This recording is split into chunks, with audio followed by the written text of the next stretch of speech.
लिखिया महात्मा गांधी कौमी नरेगा वर्कर जी guarantee union दी जसप्रीत कौर अपना सरका प्रधान 2005 ਅਤੇ ਕਾਲਾ ਸਿੰਘ ਭੁੱਲਰ ਤਾਂ ਇਹਦੇ ਵਿੱਚ ਨਰੇਗਾ ਮਜ਼ਦੂਰਾਂ ਨੂੰ ਕਾਨੂੰਨੀ ਜਾਣਕਾਰੀ ਦਿੰਦੇ ਹੋਏ ਗੱਲ ਇਹ ਆ ਕਿ ਇਹਦੇ ਵਿੱਚ ਲਿਖਿਆ ਕਿ ਆਪਾਂ ਕੰਮ ਦੀ ਮੰਗ ਜਿਹੜੀ ਕਰਨੀ ਆ ਉਹ ਆਪਾਂ ਕਰਨੀ ਹੈ ਮੰਗ ਵੀ 15 ਦਿਨਾਂ ਦਾ ਸਾਨੂੰ ਕੰਮ ਚਾਹੀਦਾ ਤਾਂ ਉਹਦੇ ਵਿੱਚ 14 ਦਿਨ ਕੰਮ ਦਿੱਤਾ ਜਾਣਾ।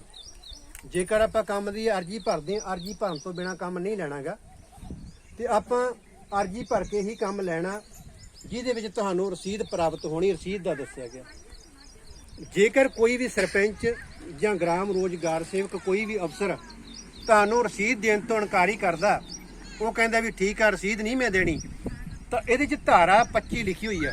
ਧਾਰਾ 25 ਅਨੁਸਾਰ ਕਾਨੂੰਨੀ ਕਾਰਵਾਈ ਹੁੰਦੀ ਆ।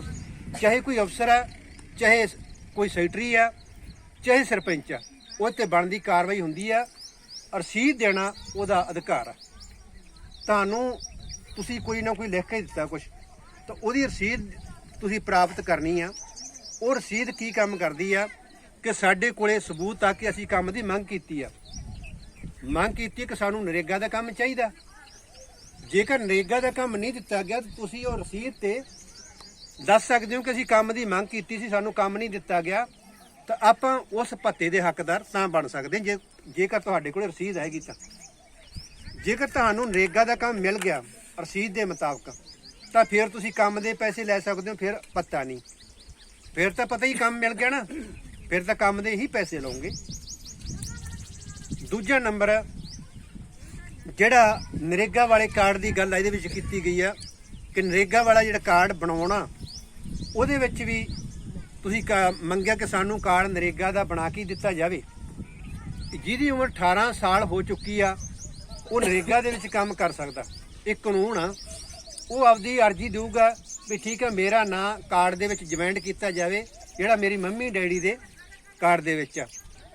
ਜੇਕਰ ਉਹਨਾਂ ਦਾ ਬੇਟਾ ਵਿਆਹਿਆ ਜਾਂਦਾ, ਵੱਖਰਾ ਚੁੱਲ੍ਹਾ ਹੋ ਜਾਂਦਾ, ਤਾਂ ਉਹ ਆਪਦਾ ਨਵਾਂ ਕਾਰਡ ਮੁੰਡਾ ਬਣਾ ਸਕਦਾ।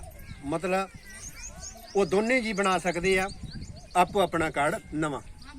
ਇਹ ਕਾਨੂੰਨ ਦੇ ਵਿੱਚ ਆ ਕਿ ਕਾਨੂੰਨ ਦੇ ਵਿੱਚ ਕਾਫੀ ਕੁਛ ਆ।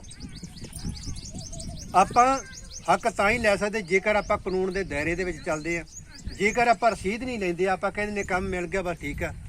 ਹੁਣ ਗੱਲ ਕੀ ਆ, ਵਿੱਚ ਕਈ ਪਾਰਟੀਆਂ ਹੈਗੀਆਂ ਜਿਹੜੀਆਂ ਕਿ ਕਹਿ ਦਿੰਦੇ ਸਾਨੂੰ ਕੰਮ ਮਿਲ ਗਿਆ, ਸਾਨੂੰ ਕੀ ਰਸੀਦ ਦੀ ਲੋੜ ਆ, ਸਾਨੂੰ ਅਰਜ਼ੀ ਭਰਨ ਦੀ ਕੀ ਲੋੜ ਆ, ਪਰ ਉਹ ਸਹੀ ਨਹੀਂ ਗਾ। ਅਰਜ਼ੀ ਭਰਨ ਦਾ ਕਾਰਨ ਹੀ ਇਹ ਆ ਕਿ ਤੁਹਾਨੂੰ ਕੰਮ ਨਹੀਂ ਤਾਂ ਅੱਗੇ ਭੱਤੇ ਦੀ ਮੰਗ ਕੀਤੀ ਜਾ ਸਕਦੀ ਆ।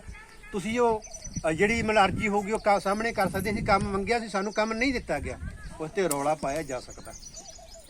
ਬਾਕੀ ਜਿਹੜੀ ਕਿਉਂਕਿ ਜਿਹੜਾ ਸਮਾਂ ਉਹ ਬਹੁਤ ਘੱਟ ਆ, ਜਿਹੜੀ ਵੀਡੀਓ ਸਿਰਫ ਹੀ 10 ਮਿੰਟਾਂ ਤੋਂ ਵੱਧ ਨਹੀਂ ਬਣਨੀ ਗੀ, ਉਹਦੇ ਨੂੰ ਮੋਬਾਈਲ ਆ ਜਿਹੜਾ ਭਰ ਜਾਣਾ।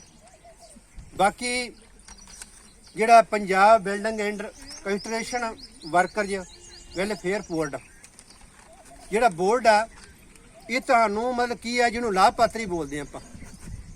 ਲਾਭਪਾਤਰੀ ਕਾਪੀ ਜਿਹੜਾ ਨਰੇਗਾ ਦੇ ਵਿੱਚ ਕੰਮ ਕਰਦਾ ਉਹ ਵੀ ਲਾਭਪਾਤਰੀ ਆਪਦੀ ਕਾਪੀ ਬਣਵਾ ਸਕਦਾ, ਪਰ ਉਹਨੇ 90 ਦਿਨ ਕੰਮ ਕੀਤਾ ਹੋਣਾ ਚਾਹੀਦਾ। ਚਾਹੇ ਮਿਸਤਰੀ ਨਾਲ, ਸਾਰੀ ਮਿਸਤਰੀ ਨਾਲ ਕੰਮ ਕੀਤਾ, ਹੁਣ ਜਿਵੇਂ ਕਿਤੇ ਵੀ ਕੰਮ ਕੀਤਾ ਉਹਨੇ, ਉਹ ਆਪਦੀ ਕਾਪੀ ਬਣਵਾ ਸਕਦਾ। ਜਿਹਦੇ ਵਿੱਚ ਰੰਗ ਜਿਹੜਾ ਰੰਗ ਤੇ ਜਾਂਦਾ ਉਹ ਆਪਦੀ ਕਾਪੀ ਬਣਵਾ ਸਕਦਾ। ਚਾਹੇ ਕੋਈ ਵੈਲਡਿੰਗ ਕਰਦਾ ਉਹ ਆਪਦੀ ਕਾਪੀ ਬਣਵਾ ਸਕਦਾ। ਜੇ ਕੋਈ ਖੰਭਿਆਂ ਤੇ ਤਾਰਾਂ ਪਾਉਣ ਵਾਲਾ ਉਹ ਆਪਦੀ ਕਾਪੀ ਬਣਵਾ ਸਕਦਾ। ਬਹੁਤ ਸਾਰੇ ਜਿਹੜੇ ਵਿੱਚ ਇਹਦੇ ਵਿੱਚ ਕਾਪੀਆਂ ਆਪਦੀਆਂ ਬਣਾ ਸਕਦੇ ਆ। ਬਾਕੀ ਇਹਦੇ ਵਿੱਚ ਸਗਨ ਸਕੀਮ ਆ, ਲੜਕੀ ਨੂੰ ਜਿਹੜੀ ਸਗਨ ਸਕੀਮ ਆ ਲਾਭਪਾਤਰੀ ਦੇ ਵਿੱਚ 52,000 ਰੁਪਈਆ ਜਿਹੜੀ ਸਗਨ ਸਕੀਮ ਆ ਉਹ ਲੈ ਸਕਦੇ ਹੋ। ਤਾਂ ਬੱਚਿਆਂ ਲਈ ਵਜ਼ੀਫਾ 70,000 ਰੁਪਈਆ ਤੱਕ ਲੈ ਸਕਦੇ ਹੋ। ਜਿਹੜਾ ਬੱਚਿਆਂ ਦਾ ਵਜ਼ੀਫਾ ਆਉਂਦਾ ਪਹਿਲੀ ਕਲਾਸ ਤੋਂ ਲੈ ਕੇ 10ਵੀਂ 12ਵੀਂ ਕਲਾਸ ਤੱਕ ਕੋਰਸ ਕਰਨ ਤੱਕ ਹੀ ਇਹ ਵਜ਼ੀਫੇ ਲਿਖੇ ਹੋਏ ਆ। ਜਿਵੇਂ ਕਿ ਕਿਸੇ ਦੀ ਮੌਤ ਹੋ ਜਾਂਦੀ ਆ, ਮੰਨ ਲਓ ਲਾਭਪਾਤਰੀ ਕਾਪੀ ਬਣੀ ਆ, ਤਾਂ ਉਹਨੂੰ 4 ਲੱਖ ਰੁਪਈਆ ਮਿਲਦਾ। ਜੇਕਰ ਹਾਦਸਾ ਹੋ ਜਾਂਦਾ ਕੋਈ ਰਾਹਦਾਰੀ ਦੇ ਵਿੱਚ ਜਾਂ ਕਿਤੇ ਵੀ, ਤਾਂ ਉਹ ਆਪਦਾ ਹੱਕਦਾਰ ਆ। ਕਿ ਜੇਕਰ ਲਾਭਪਾਤਰੀ ਜਿਹਦੀ ਬਣੀ ਆ ਉਸ ਦੀ ਮੌਤ ਹੋ ਜਾਂਦੀ ਆ ਅਚਾਨਕ, ਤਾਂ ਉਸ ਨੂੰ ਸੰਸਕਾਰ ਦੇ ਵੀ ਪੈਸੇ ਮਿਲਦੇ ਆ। ਜੇਕਰ ਭੋਗ ਪੈਣਾ ਉਹਦੇ ਵੀ ਪੈਸੇ ਮਿਲਦੇ ਆ। ਮੈਂ ਸ਼ਾਰਟ ਦੇ ਵਿੱਚ ਦੱਸ ਰਿਹਾ, ਪਰ ਤੁਹਾਨੂੰ ਜੇਕਰ ਦੂਜੂ ਨਾ ਸਮਝਾਵਾਂ, ਤੁਹਾਨੂੰ ਸਮਝ ਨਹੀਂ ਆਉਣੀ, ਇਹਦੇ 'ਚ ਮੇਰਾ ਦੱਸਣ ਦਾ ਫਰਜ਼ ਆ। ਤੁਹਾਨੂੰ ਸਾਰਾ ਕੁਝ ਇਸ ਤਰ੍ਹਾਂ ਸਮਝਾ ਰਹੇ ਆ ਕਿ ਲਾਭਪਾਤਰੀ ਦੇ ਵਿੱਚ ਵੀ ਬਹੁਤ ਫਾਇਦੇ ਆ, ਅਤੇ ਜਿਹੜਾ ਨਰੇਗਾ ਦੇ ਵਿੱਚ ਆ ਇਹਦੇ ਵਿੱਚ ਵੀ ਜਿਹੜਾ ਤੁਸੀਂ ਬਹੁਤ ਕੁਝ ਪ੍ਰਾਪਤ ਕਰ ਸਕਦੇ ਹੋ। ਕਾਨੂੰਨ ਦੇ ਵਿੱਚ ਲਿਖਿਆ ਕਿ ਤੁਸੀਂ 100 ਦਿਨ ਨਰੇਗਾ ਦਾ ਕੰਮ ਲੈ ਸਕਦੇ ਹੋ। 100 ਦਿਨ ਤੁਹਾਡਾ ਹੱਕ ਆ ਵੀ ਸਾਨੂੰ 100 ਦਿਨ ਨਰੇਗਾ ਦਾ ਕੰਮ ਆ, ਉਹ ਹਰ ਹਾਲਤ 31 ਮਾਰਚ ਤੋਂ ਪਹਿਲਾਂ ਇਹ ਕੰਮ ਹੋਣਾ ਚਾਹੀਦਾ। 1 ਅਪ੍ਰੈਲ ਆ ਜਿਹੜਾ ਹੁਣ ਅਪ੍ਰੈਲ ਚੱਲ ਪੈਣਾ, ਇਸ ਤੋਂ ਅੱਗੇ ਮਾਰਚ ਤੋਂ ਬਾਅਦ, ਇਹ ਅਪ੍ਰੈਲ ਤੋਂ ਲੈ ਕੇ 31 ਮਾਰਚ ਤੱਕ 100 ਦਿਨ ਨਰੇਗਾ ਦਾ ਇਹਦੇ ਵਿੱਚ ਕਾਨੂੰਨ ਲਿਖਿਆ ਕਿ ਕਾਨੂੰਨ ਦੇ ਮੁਤਾਬਕ 100 ਦਿਨ ਨਰੇਗਾ ਨੂੰ ਕੰਮ ਦੇਣਾ। ਜੇਕਰ ਤੁਹਾਨੂੰ 100 ਦਿਨ ਨਰੇਗਾ ਦਾ ਕੰਮ ਨਹੀਂ ਮਿਲਦਾ ਕਿਸੇ ਪਿੰਡ ਦੇ ਵਿੱਚ, ਉਹਦੇ ਵਿੱਚ ਤੁਸੀਂ ਆਪਣੀ ਆਵਾਜ਼ ਉਠਾ ਸਕਦੇ ਹੋ ਕਿ ਸਾਨੂੰ 100 ਦਿਨ ਨਰੇਗਾ ਦਾ ਕੰਮ ਨਹੀਂ ਦਿੱਤਾ ਗਿਆ।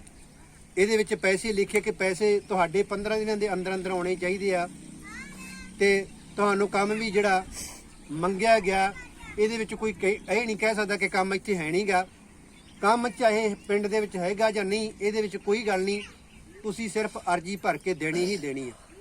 ਪਰ ਇਹਦੇ 'ਚ ਇਹ ਲਿਖਿਆ ਗਿਆ ਕਿ ਜਿਹੜੀ ਤੁਸੀਂ ਕੰਮ ਦੀ ਮੰਗ ਕਰਨੀ ਆ, ਕੰਮ ਦੀ ਅਰਜੀ ਭਰਨੀ ਆ, ਉਹਦੇ ਵਿੱਚ ਇਹ ਨਹੀਂ ਕਿ ਜਿਵੇਂ ਹੁਣ ਆਪਾਂ ਅਰਜੀ ਭਰੀ ਆ, ਅਰਜੀਆਂ ਭਰ ਕੇ ਦਿੱਤੀਆਂ ਜਾਂ 14 ਤਰੀਕ ਆ ਜਾਂ 15 ਤਰੀਕ ਆ, ਆਪਾਂ ਅਰਜੀ ਭਰ ਕੇ ਦਿੱਤੀ ਆ, ਅਰਜੀ ਦੀ ਮੰਗ ਕੀਤੀ ਹੈ ਕਿ ਸਾਨੂੰ ਨਰੇਗਾ ਦਾ ਕੰਮ ਦਿੱਤਾ ਜਾਵੇ।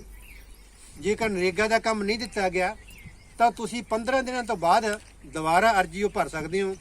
ਉਹ ਦੂਜੀਆਂ ਅਰਜੀਆਂ ਨਹੀਂ ਦੇਖਣੀਆਂ ਵੀ ਅਸੀਂ ਅਰਜੀਆਂ ਦਿੱਤੀਆਂ ਉਹਨਾਂ ਦੀ ਕੰਮ ਲੈਣਾ, ਨਵੀਆਂ ਅਰਜੀਆਂ ਭਰ ਸਕਦੇ ਹੋ, ਪੁਰਾਣੀਆਂ ਅਰਜੀਆਂ ਤੇ ਭੱਤਾ ਲੈ ਸਕਦੇ ਹੋ।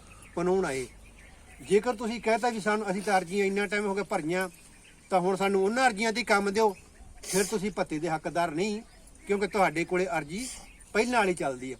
ਨਵੀਂ ਅਰਜੀ ਭਰਾਂਗੇ ਤਾਂ ਆਪਾਂ ਭੱਤੇ ਦੇ ਹੱਕਦਾਰਾਂ ਵੀ, ਅਸੀਂ ਦੁਬਾਰਾ ਵੀ ਕੰਮ ਮੰਗ ਰਹੇ ਹਾਂ।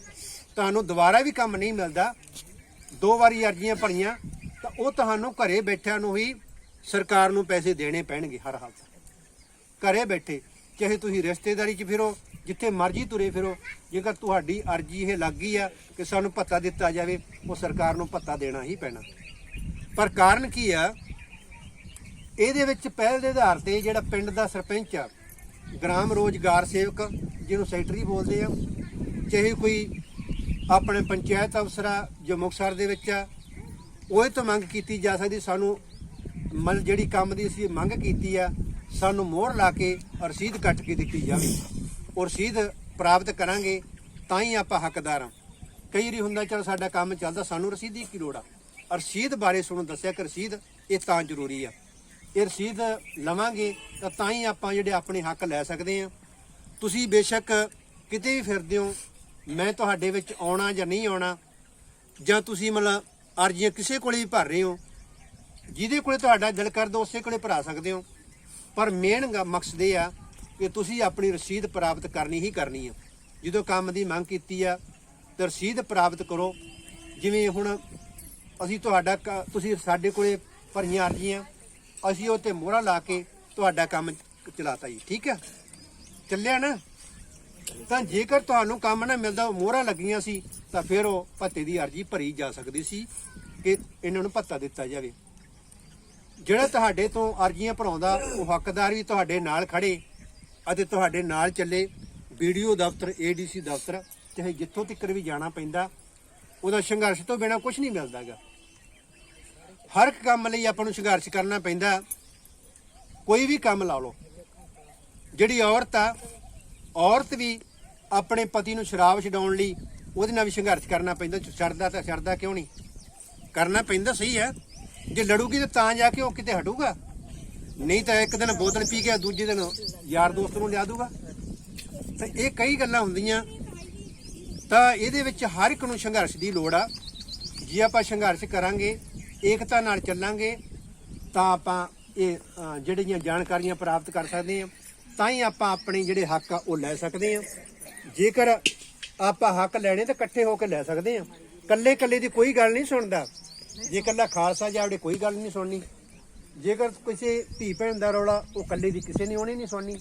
ਇਹਦੇ ਵਿੱਚ ਆਪਾਂ ਏਕਤਾ ਬਣਾ ਕੇ ਬਾਕੀ ਤੁਹਾਡੇ ਨਾਲ ਸੰਪਰਕ ਇਸ ਕਾਰਨ ਕਰਦੇ ਹੁੰਦੇ ਆ ਕਿ ਜਿਸ ਟਾਈਮ ਤੇ ਆਪਣੀ ਮੀਟਿੰਗ ਹੋ ਰਹੀ ਆ ਉਸ ਟਾਈਮ ਤੇ ਤੁਸੀਂ ਉਹਦੇ ਵਿੱਚ ਹਾਜ਼ਰ ਹੋਣਾ। ਚਾਹੇ ਮੁਕਤਸਰ ਦੀ ਮੀਟਿੰਗ ਆ, ਤੁਹਾਨੂੰ ਵੱਧ ਤੋਂ ਵੱਧ ਜਾਣਕਾਰੀਆਂ ਮਿਲਣ, ਅਤੇ ਚਾਹੇ ਆਪਾਂ ਡੀਸੀ ਦਫ਼ਤਰ ਜਾਂਦੇ ਆ, BDO ਦਫ਼ਤਰ ਜਾਂਦੇ ਆ, ਉੱਥੇ ਸਾਰੇ ਇਕੱਠੇ ਹੋ ਕੇ ਜਾਓਗੇ। ਤੁਹਾਡੀ ਜਿਹੜੀ ਮੰਗ ਰੱਖੀ ਜਾਣੀ ਆ, ਤਾਂ ਮੰਗ ਤਾਂ ਹੀ ਰੱਖਾਂਗੇ ਜੇਕਰ ਤੁਸੀਂ ਇਕੱਠ ਮਾਰ ਕੇ ਜਾਂਦੇ ਹੋ। ਜੇ ਅਸੀਂ ਇਕੱਲੇ ਜਾਵੜੇ ਸੋਨੂੰ ਘਰੇ ਬੈਠਣ ਨੂੰ ਕੀ ਪਤਾ ਵੀ ਸਾਡੇ ਹੱਕਾਂ ਲਈ ਕੀ ਆਵਾਜ਼ ਉਠਾਈ ਆ। ਇਸ ਕਾਰਨ ਸਾਰਿਆਂ ਨੂੰ ਏਕਤਾ ਬਣਾ ਕੇ ਆਪਣੇ ਹੱਕ ਲੈਣੇ ਚਾਹੀਦੇ ਆ, ਆਪਣੇ ਹੱਕਾਂ ਲਈ ਆਵਾਜ਼ ਉਹ ਜਿਹੜੀ ਉਠਾਉਣੀ ਚਾਹੀਦੀ ਆ। ਇਸ ਕਾਰਨ ਜਿਹੜਾ ਮਤਲਬ ਜੋ ਸਕੀਮਾਂ ਹੈਗੀਆਂ ਉਸ ਮੁਤਾਬਕ ਤੁਸੀਂ ਆਪਣੇ ਹੱਕ ਲੈ ਸਕੋਗੇ। ਬਾਕੀ ਗੱਲ ਜਿਹੜੀ ਤੁਸੀਂ ਇਹ ਆਖੀ ਗਈ ਆ ਕਿ ਜਿਹੜਾ ਇਹ ਫਾਰਮ ਆ ਵੀ ਹਰ ਇੱਕ ਤੱਕ ਪਹੁੰਚੇ, ਇਹ ਅਸੀਂ ਜਿਹੜਾ